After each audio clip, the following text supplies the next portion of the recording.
জান্নাতে যারা ঢুকবে তাদেরকে রেশমের তৈরি পোশাক দিয়ে পোশাক বানিয়ে দেওয়া হবে। সবুজ মিহি সিল্কের রেশমি কাপড় দিয়ে ড্রেস আপ করা হবে, যেটার মধ্যে স্বর্ণ দিয়ে এমব্রয়ডারি করা ডিজাইন থাকবে। জান্নাতে নারীদের জন্য গহনার কোনো অভাব নাই। জান্নাতের ভেতরে বিশাল এক শপিং মল থাকবে। প্রতি শুক্রবারে ডানে বায়ে সামনে পেছনে সব জায়গা থেকে বন বন করে মৌমাছির মতো জান্নাতীরা ওই শপিং মলে শপিং করতে আসবে। ইচ্ছে মতো দেদারসের পোশাক কিনবে, ইচ্ছে মতো শপিং করবে, টাকা দেয়া লাগবে না, ক্রেডিট কার্ড লাগবে না।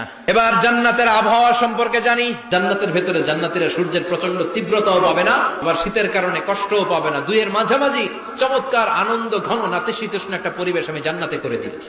পুরুষদের জন্য আল্লাহ তাআলা জান্নাতের হুরদের ব্যবস্থা করেছে। সুন্দরী, রূপবতী, সুভাষিনী, অশুভম বর্ষা, মেঘ কালো কেশ, দেখলে পাগল পাড়া হয়ে যাবে জান্নাতীরা। জান্নাতীদের কোনো দাড়ি গজাবে না। সব জান্নাতি লোকদের বয়স হবে 33, আর লম্বায় হবেন আপনারা 60 হাত লম্বা। নতুন নতুন ভিডিও পেতে লাইক দিয়ে চ্যানেলটা সাবস্ক্রাইব করে পাশে থাকবেন।